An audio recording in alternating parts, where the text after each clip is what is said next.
Merhaba değerli dinleyiciler. Bugün sizlere Osmanlı İmparatorluğu'nun tarihinde gizli kalmış, gizemli ve belki de hiç duymadığınız olaylardan bahsedeceğim.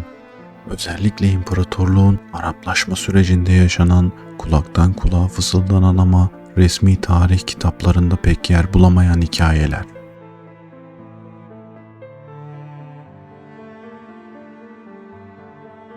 16. yüzyıldan itibaren Osmanlı İmparatorluğu'nun giderek Araplaştığı, Türk kimliğinden uzaklaştığı sıkça dile getirilen bir görüştür. Peki bu süreç nasıl başladı? Hangi olaylar tetikledi ve en önemlisi perde arkasında neler yaşandı? Yıl 1517. Yavuz Sultan Selim Mısır'ı fethettikten sonra halifelik unvanı alıyor. Ancak bu unvanın alınış şekli hakkında tarihçiler arasında hala tartışmalar var. İşte size az bilinen bir gerçek. Sultan Selim'in Abbas halifesi El Mütevekkil'e yazdığı iddia edilen bir dizi gizli mektup var. Bu mektupların varlığından sadece saray içindeki birkaç kişi haberdardı. Mektuplarda neler yazıyordu? Sultan Selim, halifeliği alabilmek için Araplara bazı gizli tavizler verdiğini ima ediyordu. Osmanlı sarayında Arapçanın daha fazla kullanılması ve Arap kökenli alimlere daha fazla yer verilmesi gibi şartlar öne sürülmüştü. Bu mektupların orijinalleri hiçbir zaman bulunamadı. Acaba gerçekten var mıydı? Yoksa sonradan uydurulmuş bir hikaye miydi? Yine aynı dönemde Kahire'de gizli bir anlaşma imzalandığı söylenir. Bu anlaşmaya göre Osmanlı İmparatorluğu Arap topraklarındaki yönetiminde yerel Arap elitlere daha fazla söz hakkı verecekti. Sarayda Arap kökenlilerin sayısı kademeli olarak artırılacaktı. Dini eğitimde Arapçanın ağırlığı artırılacaktı. Bu anlaşmanın varlığı uzun yıllar gizli tutuldu.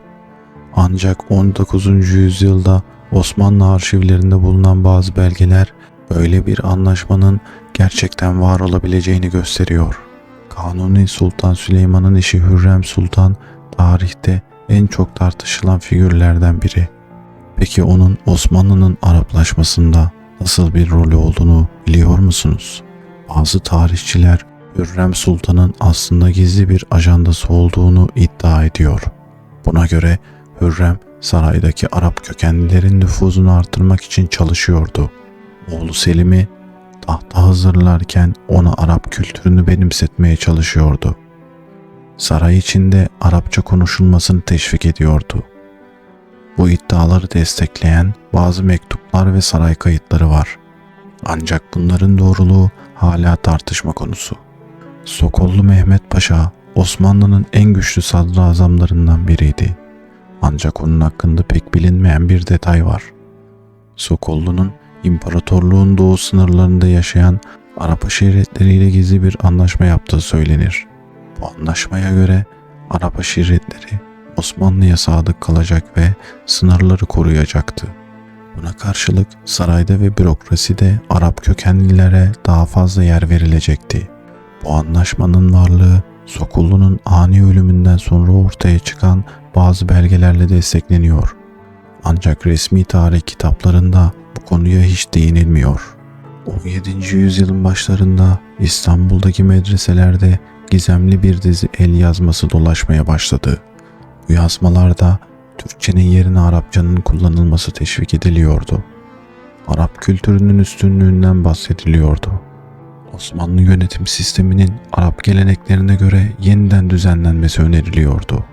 Bu yazmaların kim tarafından yazıldığı hala bilinmiyor. Bazıları bunun bir grup Arap alim tarafından hazırlandığını söylerken diğerleri bunun saray içindeki bir grubun işi olduğunu iddia ediyor. İstanbul'da sadece seçkin bir grubun girebildiği gizli bir kütüphane olduğu söyleniyor. Bu kütüphanede Arap dünyasından getirilen nadir eserler bulunuyordu. Osmanlı yönetiminin nasıl daha Arap tarzı hale getirilebileceğine dair gizli raporlar vardı. Türk dili ve kültürünün nasıl değiştirilebileceğine dair planlar saklanıyordu. Bu kütüphanenin varlığı 19. yüzyılda yaşamış bazı Osmanlı aydınlarının anılarında geçiyor. Ancak kütüphanenin yeri hiçbir zaman bulunamadı. 19. yüzyılın ortalarında İstanbul'daki İngiliz Büyükelçiliğinde görevli bazı ajanların hazırladığı gizli bir rapor var. Bu raporda Osmanlı İmparatorluğu'nun nasıl içeriden bölünebileceğine dair planlar yer alıyor. Türk ve Arap unsurlar arasındaki çatışmanın nasıl körüklenebileceğini anlatıyor. Saray içindeki Arap yanlısı grubun nasıl desteklenebileceğini açıklıyor. Bu raporun bir kopyası 20. yüzyılın başlarında Osmanlı istihbaratı tarafından ele geçirildi.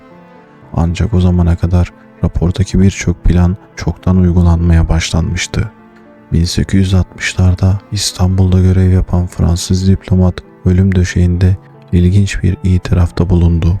Buna göre Fransa, Osmanlı'nın Araplaşmasını desteklemek için gizli bir fon ayırmıştı. Bu fonla saray içindeki Arap yanlısı gruplara maddi destek sağlanıyordu. Arap kültürünü öven ve Türk kültürünü eleştiren kitapların basılması finanse ediliyordu. Bu itiraflar diplomatın özel günlüğünde yer alıyor. Ancak Fransız hükümeti bu günlüğün yayınlanmasını uzun yıllar engelledi. Sultan II. Abdülhamit genellikle pan-İslamist politikalarıyla bilinir. Ancak onun gizli bir planı olduğu söylenir. Abdülhamit, imparatorluğun Araplaşmasını kontrollü bir şekilde teşvik ediyordu. Amacı Arap dünyasıyla olan bağları güçlendirmek ve batılı güçlere karşı bir denge oluşturmaktı. Ancak bu plan saray içindeki Türkçü grup tarafından şiddetle eleştiriliyordu. Bu planın detayları Yıldız Sarayı'ndaki gizli bir kasada saklanıyordu. Ancak 1909'daki taht değişikliği sırasında bu belgeler kayboldu. Son Osmanlı halifesi Abdülmecit Efendi sürgüne gönderildikten sonra yakın çevresine ilginç bir itirafta bulundu. Osmanlı hanedanının son dönemlerinde aslında gizli bir Araplaşma programı uygulandığını söyledi. Bu programın amacı imparatorluğu kurtarmak için son bir hamle yapmaktı. Ancak program başarısız oldu ve imparatorluğun çöküşünü hızlandırdı. Bu itirafın yazılı bir kaydı yok. Ancak Abdülmecit Efendi'nin yakın çevresindeki bazı kişiler bu hikayeyi doğruluyor. Osmanlı İmparatorluğu'nun Araplaşması sandığımızdan çok daha karmaşık ve gizemli bir süreçti. Resmi tarih kitaplarında yer almayan bu olaylar ve iddialar bize tarihin ne kadar çok katmanlı olduğunu gösteriyor. Peki siz ne düşünüyorsunuz? Bu iddiaların ne kadarı gerçek, ne kadarı efsane? Belki de bazı cevaplar hala gün ışığına çıkmayı bekleyen eski belgelerde saklı. Bir sonraki videoda görüşmek üzere. Kanalımıza abone olmayı ve bu videoyu paylaşmayı unutmayın. Tarih keşfedilmeye bekleyen gizemlerle dolu.